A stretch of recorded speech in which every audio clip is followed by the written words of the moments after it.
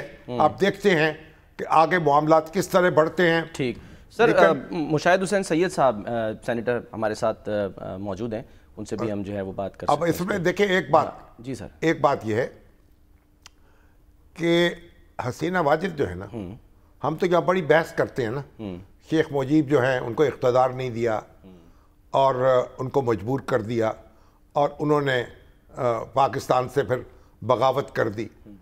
لیکن حسینہ واجد نے جو چیز اسٹیبلش کی بار بار، اور پھر مودی جہاں آئے اس وقت کہا، انہوں نے کہا ہم شیخ مجیب الرحمان تھے، یہ پلان کر کے بیٹھے تھے، برسوں سے کوشش کر رہے تھے، انڈیا کے ساتھ ملے ہوئے تھے اور آزادی کی تیاری کر رہے تھے.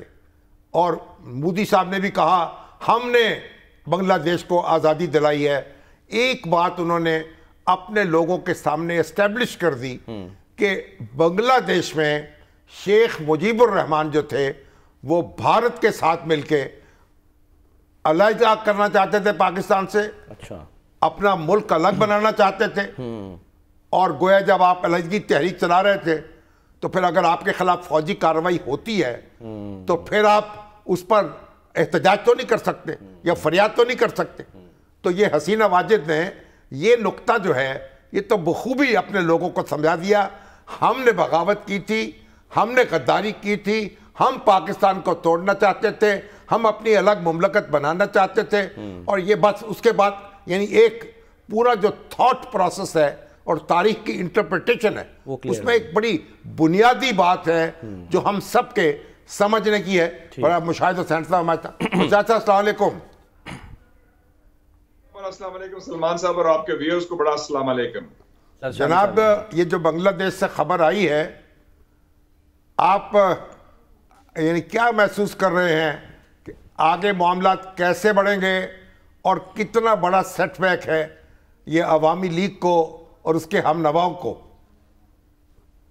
شامی صاحب یہ بڑا تاریخی واقعہ ہوا ہے اور میں سمجھتا ہوں کہ یہ بنگلہ دیش کے عوام کے لیے اور خطے کے لیے بڑا خوشائند واقعہ ہے کہ ایک انقلاب کے ذریعے ایک حکومت جو تھی ون پارٹی سٹیٹ بنا دی گئی تھی پچھلے 10-15 سالوں سے، بلکہ 15 سالوں سے یہ چل رہی تھی گورنمنٹ ان کی، اور پچھلا الیکشن جو انہوں نے کیا تھا وہ تو بالکل دھاندلی والا الیکشن تھا جنوری 2024 کا، جس میں بنگلہ دیش نیشنلسٹ پارٹی جو ہے خالدہ ضیاء کی، وہ تو انہوں نے حصہ ہی نہیں لیا، تو ٹوٹلی فراڈ تھا وہ، بائیکاٹ کر دیا۔ خالدہ ضیاء جیل میں ہیں جی، وہ ہاسپٹل اریسٹ ہے، مطلب جیل، مگر جیل کے اندر ہے نا، یعنی گرفتار ہیں لیکن اسپتال میں ہیں۔ جی جی، ہاں وہ کئی سالوں سے گرفتار ہیں، اور لیکن ان کو شفٹ کر دیا تھا، بیمار چونکہ بہت شدید تھی تو وہ ہاسپٹل میں لے گئے تھے اس کو۔ تو اور یہ انڈیا کے لیے بہت بڑا دھچکا ہے کہ انڈیا ہیز لاسٹ بنگلہ دیش 50 سالوں کے بعد، 71 کے بعد ان کے لیے بہت بڑا دھچکا ہے، اور میں سمجھتا ہوں کہ ایک نئی اپرچونٹی پاکستان کے لیے بھی ہے۔ اور اس میں یہ بھی بڑی امپورٹنٹ بات ہے کہ یہ دوسری دفعہ ہوا ہے جنوبی ایشیا میں کہ اسٹریٹ پاور یا عوامی قوت نے جو سرکاری ڈھانچہ ہے اسٹیٹ پاور کو پیچھے دھکیل دیا ہے۔ جولائی 2022 کو شامی صاحب آپ کو یاد ہوگا کہ سری لنکا میں ان کے صدر جو ہیں گوتبایا راجہ پکسے، وہ بھاگے تھے اپنے صدارتی محل سے، ان پر حملہ ہوا تھا، اس میں بھی عوامی ایک اپرائزنگ ہوئی تھی۔ اور آج ہم نے دیکھا ماشاءاللہ ڈھاکہ میں بھی کہ جو ان کا گونو بھون کہتے ہیں، ادھر بھی لوگ ڈائریکٹلی حملہ بول دیا، تو یہ بہت دعویٰ بول دیا۔ خوشائند بات ہے، بالکل بڑی خوشائند بات ہے کہ یہ عوامی قوت اتنی سٹرونگ ہے کہ یہ ایک آمریت کے خلاف اس کو ختم کیا۔ اور ایک اور بات بڑی واضح ہو جائے کہ ہمارے جیسے جنوبی ایشیا ممالک میں یا بنگلہ دیش میں سویلین گورنمنٹ، جمہوریت، سارا کچھ، لیکن لے دے کے الٹیمیٹلی آرمی جو ہے، فوج، وہ ایک محور ہے اقتدار کا، استحکام کا، امن کا اور کنٹینیوٹی کا۔ اور آپ نے دیکھ لیا کہ آرمی اب ڈرائیونگ سیٹ میں واپس آ گئی ہے، تو اس کی ساری ذمہ داری حسینہ واجد پر جاتی ہے، اس کی غلط پالیسیز پر اور تکبر پر، اور اس کا خیال تھا کہ اب جو مرضی کروں چڑی نہیں پھڑکے گی، میں جس کو مرضی اندر کروں، لوگوں کو پھانسیاں بھی دیں، لوگوں سے زیادتیاں بھی کہیں، انتقام بھی کیا، اپنے مخالفین کو ختم بھی کیا۔ تو اور جو رضاکار کی بات ابھی آپ بھی کر رہے تھے، وہ مجھے یاد ہے، میں خود ڈھاکہ پڑھتا تھا ایک زمانے میں، تو وہ کہتے تھے آمی کون، تمہیں کون، آپ کون ہیں، میں کون ہوں، رضاکار رضاکار۔ وہ فخر سے کہہ رہے ہیں کہ ہم رضاکار ہیں، آپ بات کرو، ہم سب رضاکار ہیں۔ یعنی کہ جو پاکستان کے ساتھ وہ کہتے تھے یہ غدار، یا جو بھی اس وقت کا جو نعرہ تھا رضاکار۔ شیخ مجیب کے مجسمے بھی توڑ دیے پورے ڈھاکہ میں، جی انہوں نے وہ بھی گرائے گئے ہیں، بالکل جس طرح لینن کے مجسمے گرا دیے تھے۔ ہاں، صدام حسین سے گرایا گیا تھا بغداد میں، تو وہ صدام حسین کے مجسمے گرائے گئے تھے۔ جی جی، یہ ایک نفرت کا بھی اظہار ہے عوامی لیگ کی طرف بھی، اور میں سمجھتا ہوں ہندوستان کو بھی بہت بڑا دھچکا پہنچا ہے۔ انڈیا ہیز لاسٹ بنگلہ دیش ٹوڈے، شامی صاحب یہ بڑی تاریخی تبدیلی ہے۔ آگے مالدیوز میں ان کو مار پڑی ہے، نیپال میں مار پڑی ہے، سری لنکا میں الیکشن ہونے والا ہے، تو ایک طاقت کا توازن اس ہمارے خطے میں شفٹ ہو گیا ہے، بالکل جو خوشائند بات ہے۔ مشاہد صاحب، یعنی جنوبی ایشیا میں جو مسلم سینٹیمنٹ ہے، مسلم نیشنلزم کا، وہ دبا نہیں ہے، وہ مدم نہیں ہوا ہے، وہ ابھی تک مضبوط ہے۔ شامی صاحب آپ کو پتا ہے کہ 4 سال پہلے جب 5 اگست کی ہم نے بات کر رہے ہیں 2019 کو، ہندوستان نے جو ناجائز قبضہ کیا، اینیکس کیا کشمیر پر، تو سب سے بڑا جلوس اسلام آباد میں نہیں نکلا، ڈھاکہ میں تھا۔ 3 لاکھ لوگ نکلے تھے جناب، اور انہوں نے سب نے کہا کہ ہم بھارت کے قبضے کو کشمیر پر نہیں مانتے، بلکہ وہ ہندوستان کے سفارت خانے جا رہے تھے تباہ کرنے کے لیے، ان کو پولیس نے روک دیا گیا۔ تو مسلم نیشنلزم بنگلہ دیش میں قائم اور دائم ہے، اور میری بنگلہ دیش کے دوستوں سے بڑی ملاقات بھی ہوتی ہے، کہ مجھے بنگالی بھی آتی ہے، کیمن آسم تو بھالو اپنا نام کیا، اپنا باڑی کو تھا، کہ میں وہ پڑھا بھی ہوں ڈھاکہ میں۔ وہ سب کہتے تھے کہ یہ حسینہ نے آرٹیفیشلی ڈنڈے سے کنٹرول کیا ہوا ہے، کہ وہ پرو انڈین پالیسی، ڈیپ ڈاؤن جو ہے بنگلہ دیشی نیشنلزم کی بنیاد اسلام ہی ہے، اور بڑی امپورٹنٹ ایلیمنٹ ہے۔ اور آپ دیکھیں گے وہ اوبر کے سامنے آ گیا ہے، کیونکہ اس کا جو ریئیکشن ہوا ہے حسینہ کے خلاف، اس کی حکومت کے خلاف۔ مشاہد حسن صاحب یہ بتائیں کہ ہمارے لیے ہمارے اہل سیاست کے لیے کیا پیغام ہے اس میں؟ دیکھیں جی، جنوبی ایشیا میں 2 واقعات ہوئے ہیں کہ جو غیر مقبول سویلین حکومت ہے، عوام اس کی غلط پالیسیز کے خلاف کھڑے اٹھے. سری لنکا میں ہوا ہے، حملہ ہوا صدارتی محل پر جولائی 2022 کو، اور آج ہوا ہے بنگلہ دیش میں. ہمارے جو عوام دشمن پالیسیز ہیں حکمرانوں کی، اگر وہ تبدیل نہ ہوئی، غیر مقبول پالیسیز نہ ہوئی، تو میں سمجھتا ہوں ایک ہیٹ ٹرک ہو جائے گی، اور ہم بھی اس کی تیاری کر لیں، کیونکہ یہ ہم کوئی امیون نہیں ہے نیچر کو. ہمارے لوگوں میں بھی بڑا غصہ بھی ہے، اور بڑا وہ فیل کریں، خاص طور پہ اقتصادی لحاظ سے بھی اور سیاسی لحاظ سے بھی. تو یہ بہت بڑا سبق ہے کہ جو عوامی قوت ہے، اسٹریٹ پاور، وہ بالکل مقابلہ کر سکتی ہے اسٹیٹ پاور کا. اور یہ اسٹیٹ پاور جو ہے نا، لگتا ہے کہ بڑی مضبوط کرسی ہے، جیسے بھٹو نے کہا تھا 77 میں، اور یہ پتہ نہیں چلتا ہے. ایسے اسلام آباد میں آپ نے دیکھا ہے آنی جانی چیز ہے، آج کرسی ہے ایک دم غائب ہو جاتی ہے، پتہ ہی نہیں چلتا. تو یہ ہمیں سبق سیکھنا چاہیے کہ ہم مسئلے عوام کے حل کر لیں، دست شفا دیں، جو میں کہہ رہا ہوں ہیلنگ ٹچ دیں، سب کو ساتھ لے کے شامل کریں، اور تکبر سے باز رہیں کہ جی میں تا حیات رہوں گا اور جو میرا مخالف ہے اس کو تہس نہس کریں گے. یہ ممکن نہیں ہے. یہ 21ویں صدی ہے، دنیا تبدیل ہو چکی ہے، لوگ بڑے شعور والے لوگ ہیں، خاص طور پہ نوجوان لڑکے اور لڑکیاں جنہوں نے انقلاب کو لیڈ کیا ہے بنگلہ دیش میں. ایسی قوت پاکستان میں بھی موجود ہے. بہت مہربانی، شکریہ. بہت بہت شکریہ شاہد حسین سعید صاحب ہمارے ساتھ موجود. یہ پیغام ہے عمران خان کے لیے، اچھا، شہباز شریف صاحب کے لیے، نواز شریف صاحب کے لیے، آصف علی زرداری کے لیے. کوئی شخص ملک سے بڑا نہیں ہوتا، اور کوئی اقتدار جو ہے وہ مستقل نہیں ہوتا. ایک دوسرے کو تحقیق کرنے کی بجائے زندہ رہنے کا حق دیجیے، تسلیم کیجیے. حسینہ واجد نے خالدہ ضیاء کو جیل میں ڈالا، ان کی پارٹی نے انتخاب کا بائیکاٹ کیا. یہ 15 سال سے مسلسل برسر اقتدار تھی. مارگریٹ تھیچر سے اور اندرا گاندھی سے 2009 سے ان کا اقتدار جو ہے طویل ہو گیا تھا، اور دنیا کی سب سے زیادہ حکومت کرنے والی خاتون وزیر اعظم ان کو کہا جاتا ہے. کوئی خاتون وزیر اعظم اتنا عرصہ حکومت نہیں کر سکی کسی ملک پر. اس کے باوجود انہوں نے پہلے وہ انٹرم گورنمنٹ بنتی تھی، وہ انتخابات کراتی تھی، یک طرفہ ترمیم کر کے دستور میں اس کو ختم کیا اور کہا ہم خود انتخابات کرائیں گے. اپوزیشن کا جینا حرام کیا، اور آج وہ اس طرح ملک سے بھاگی ہیں کہ جیسے کہتے ہیں، جیسے اس طرح غائب ہوئی ہیں جیسے گدھے کے سر سے سینگ، وہ محاورہ ہے. اور اس سے پہلے شیخ مجیب الرحمان، جنہیں بنگلہ بندھو کہا جاتا ہے اور بنگلہ دیش کے والد کہلاتے ہیں، فادر آف بنگلہ دیش، 1975 میں ان کی اپنی فوج نے ان کو ہلاک کر ڈالا تھا، اور پورا خاندان، ان کی بیگم، ان کے 3 بچے سب قتل کر دیے گئے تھے.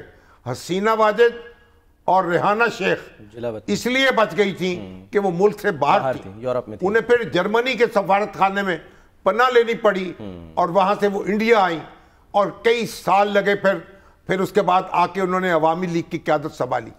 تو شیخ حسینہ جو ہیں، انہوں نے بھی، ان کے والد کا یہ حشر ہوا، اور انہوں نے اپنے والد سے آگے بڑھ کر پھانسیاں دی ہیں اپنے مخالفوں کو، مسلم لیگ کے اور جماعت اسلامی کے رہنماؤں کو پھانسیوں پہ لٹکایا ہے، جیلوں میں ڈالا ہے، قتل کیا ہے، نام نہاد مقدمات چلا کر. اور آج بنگلہ دیش کی زمین ان پہ تنگ ہو چکی ہے، وہاں سے وہ بھاگ چکی ہیں، اور شیخ مجیب الرحمان کی لاش وہیں بے گور و کفن پڑی رہی تھی. اس سے آپ اندازہ لگائیں، یہ جو سیاست ہے اس کہیں یہ منجمد نہیں ہوتی، یہ لوہے کی طرح نہیں ہوتی، نہ پتھر کی طرح ہوتی ہے. یہ اس میں مقبولیت جو ہے وہ بھی عارضی ہے، آنی جانی ہے، اور اس میں کوئی ناکامی مستقل نہیں ہے اور کوئی کامیابی مستقل نہیں ہے. لیکن شامی صاحب، اب شیخ حسینہ واجد کا جو مستقبل ہے وہ ہم ختم سمجھیں؟ بالکل مقدمہ بھی چل سکتا ہے مستقبل میں کوئی ان کے خلاف. اب تو ان کے خلاف اگر وہ بھاگتی نہ تو ان کی جان نہیں بچ سکتی تھی میرا خیال. اس قدر لوگ جو ہیں مشتعل تھے، انہوں نے دھاوا بولا ہے ان کے وزیر اعظم ہاؤس پر، اس کی اینٹ سے اینٹ بجائی ہے. اور یہ اس طرح کا حشر جو ہے کسی جنوبی ایشیا میں اس سے پہلے کسی وزیر اعظم کا نہیں ہوا. اچھا. اور سبق یہی ہے، آپ جسے جمہوریت کہتے ہیں، جس کے نعرے لگاتے ہیں، جس کی وجہ سے اقتدار سنبھالتے ہیں، اس جمہوریت کو پر عمل کریں، اور اقتدار جو ہے اس کے لیے ہر چیز قربان نہ کریں، اپنے مخالفین کو جینے کا حق دیں، اور جیو اور جینے دو کی پالیسی پر عمل چلیں، اور ملک کو سب مل کر آگے بڑھائیں. یہی راہ نجات ہے اور یہی پیغام ہے سب ان لوگوں کے لیے جو اس خطے میں رہتے ہیں. سر ایک ملتی جلتی بات جو ان کے صرف آخر میں جاتے جاتے ان کی جو صاحبزادے 1 گھنٹے پہلے ان کے استعفے سے انہوں نے کیا کہا کہ جی ہمارے ملک کی تمام ترقی ختم ہو جائے گی، یعنی فوج سے مخاطب ہو کے اتنے سالوں میں جو مثبت تبدیلیاں ہوئیں وہ سب پہلے جیسی ہو جائیں گی، ملک پیچھے کی طرف چلا جائے گا اور پھر بنگلہ دیش اس بحران سے نہیں نکل سکے گا. یعنی وہ یہ ہر حکمران یہی کہتا ہے. ہاں میں یہی ہمارے ہاں بھی دیکھیں، اب جب بھی مارشل لا لگا ہے کہا ہے ہم تو ملک کی معیشت کو اور سیاست کو بہتر بنانے کے لیے آئے ہیں، اور جب رخصت ہوئے ہیں تو بدتر ہو کے حالات چھوڑ کے گئے. جو بھی ترقی تھی نام نہاد، ان کو چاہیے تھا کہ وہ جمہوری لیڈر کے طور پر کام کرتی، وہ ملکہ نہ بنتی وہاں کی، اپنے والد کے انجام سے سبق سیکھتی. انہوں نے کیا کیا؟ انہوں نے ایک ایسی پارٹی بنائی، 1 پارٹی سٹیٹ بنا دیا بنگلہ دیش کو، کوئی اور سیاسی جماعت وہاں قائم نہیں ہو سکتی. بالکل. اور اپنی ہی فوج نے ان کے خلاف بغاوت کر کے ان کو تحقیق کر دیا. اور یہ حسینہ واجد جو ہیں، یہ نقطہ بنیادی ترقی کی جو بات کی بات ہے. اگر لوگوں کو آپ غلام بنا لیں، اگر اپنی پارٹی کو مسلط کر دیں، اگر اپنے جو اپنے آلات کار ہیں ان کو نوازنا شروع کر دیں اور میرٹ کی دھجیاں اڑا دیں، جوانوں کو مایوس کر دیں، مخالفوں کو پھانسیوں پر لٹکا دیں، اور انڈیا کی گود میں بیٹھ کر یہ سمجھیں کہ ان کا اقتدار جو ہے وہ ہمیشہ قائم رہے گا، یہ کیسے ممکن ہے؟ حسینہ واجد نے یہ بار بار بات کہی ہے، ہاں ہم نے بنگلہ دیش، ہمارے والد جو تھے بنگلہ دیش بنانا چاہتے تھے، اور مودی صاحب نے کہا ہم نے بنایا ہے بنگلہ دیش، ہم نے سپورٹ کیا ہے، ہم نے بنگلہ دیش کو آزادی لے کے دی ہے. تو پھر کیا ہوا؟ پھر آپ یہ شکایت کیسے رہ گئی پاکستان سے اور پاکستانی فوج سے؟ اگر آپ بغاوت کر رہے تھے تو پھر آپ کے ساتھ تو پھر باغیوں جیسا سلوک ہونا چاہیے تھا. اگر آپ کہتے کہ بھئی ہمارا حق نہیں دیا، ہمیں حکومت نہیں دی، اس لیے ہم نے یہ مجبوراً راستہ اختیار کیا، تو اور بات ہوتی. وہ تو اب اقراری مجرم ہیں، قبول کر لیا. حسینہ واجد جو ہیں انہوں نے اپنے والد پہ فرد جرم لگائی نہیں، ثابت کر دی ہے. خود بھی جرم کا اقرار کیا ہے اور مودی صاحب نے بھی جرم کا اقرار کیا ہے. تو یہ سب ان کے ہاتھ جو ہیں تو خون سے رنگے ہوئے ہیں، پاکستان کے خون سے. چلیں سر ایک بریک لیتے ہیں، بریک کے بعد ہم آتے ہیں تو پھر ذرا پاک فوج جو ہے وہ کیا کہہ رہی ہے 9 مئی کو لے کے، اس پر بات کریں گے.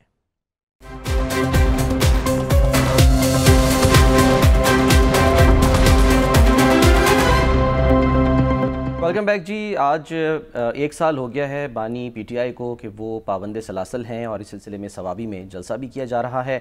وہاں پر جو ان کے رہنما ہیں وہ خطاب بھی کر رہے ہیں، لیکن دوسری طرف ہم نے دیکھا کہ وہ جو پیغامات جا رہے تھے بانی چیئرمین کی طرف سے پاک فوج کو، آرمی چیف کو، اس سلسلے میں آج سوال ہوا D G S P R کی پریس کانفرنس میں، اور اس سوال کے جواب میں انہوں نے کیا کہا ذرا شامی صاحب سن لیں، دکھاتے ہیں جی کیا کہا انہوں نے. جی شامی صاحب. واضح درست ہے، اصولی طور پر ضروری قانونی کارروائی کا ہے، کوئی یک طرفہ کارروائی تھوڑی کا ہے. عدالت میں معاملہ جائے گا، وہاں ثابت ہوگا، پھر کارروائی ہوگی.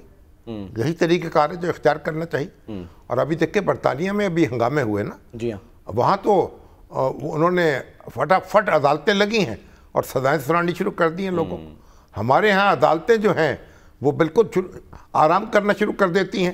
ہمیں بھی بڑی سختی کے ساتھ، شدت کے ساتھ فیصلے کرنے چاہیے اور روح رعایت کے بغیر فیصلے کرنے چاہیے. یہ ریاست پاکستان کا یہ تقاضا ہے اور اس سے محبت کا یہ تقاضا ہے. اچھا اب یہ ہے کہ ہمارے فائز رحیم الدین صاحب ہیں، ہمارے جنرل رحیم الدین کے بیٹے، انہوں نے ٹویٹ کیا ہے کہ ان کہتے ہیں خبر یہ بھی ہے کہ حسینہ جو ہیں وہ اگرتلہ میں اتری ہیں جا کے. جی ہاں، اگرتلہ. اب اگرتلہ وہ مقام ہے جو اگرتلہ سازش کیس جس میں شیخ مجیب الرحمان انوالو تھے، جہاں انڈیا کے ساتھ ساز باز ہوئی، اور جو عوامی لیگ کے پارلیمنٹیرین تھے شوکت علی جو اس میں شریک تھے، انہوں نے پارلیمنٹ کے اندر اعتراف کیا تھا اور فخریہ اعتراف کیا تھا، ہاں ہم نے یہ کیا ہے.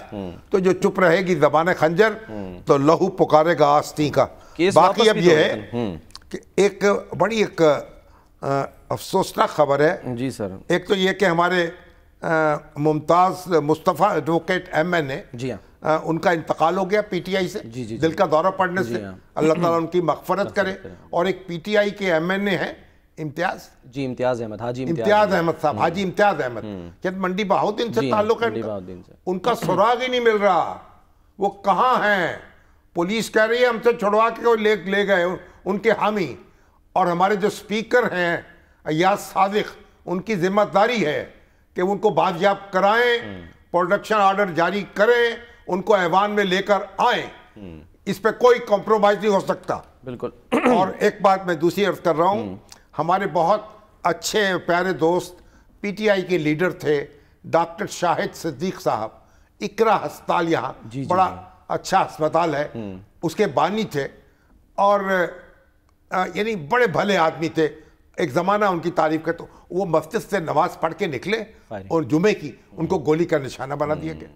اب پورا شہر حیران تھا، یہ شخص ہے، اس کا تو کوئی دشمن نہیں ہے، اس کے ساتھ کس نے یہ واردات کر دی. آپ گئے بھی تھے؟ اور جنازہ ہوا ان کا وہ ویلنسیا ٹاؤن میں، ہزاروں آدمی شریک تھے، کوئی ہر مکتب فکر کے، اور گواہی دے رہے تھے.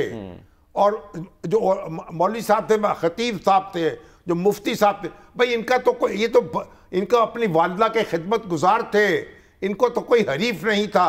ان کو کس نے قتل کر دیا؟ ان کے بیٹے نے روتے ہوئے ان کی نماز جنازہ پڑھائی. اب معلوم ہوا ہے وہی بیٹا قاتل تھا، اسی نے ان کو قتل کرایا. یہی شادی کرنا چاہتا تھا کسی لڑکی کے ساتھ، اس میں تیار نہیں تھے. یہ ابھی تک پولیس رپورٹ میں معلوم ہوا ہے، لیکن باقی شواہد اکٹھے ہو گئے ہیں. دیکھیے انا للہ و انا الیہ راجعون. اس گھر کو آگ لگ گئی گھر کے چراغ سے، یہ اب پڑھنے کا محل ہے. اور اللہ تعالیٰ ان کی مغفرت کرے اور ان کی کمزوریوں کوتاہیوں کو نظر انداز کرے. اور دیکھیں یہ نابکار بیٹے جو ہیں، اولاد جو ہے، ایسی اولاد سے بہتر ہے کہ نصیب نہ ہو کوئی اولاد، بے اولاد چلا جائے آدمی. چلیں سر ایک بریک لیتے ہیں سر، بریک کے بعد ہم واپس آتے ہیں.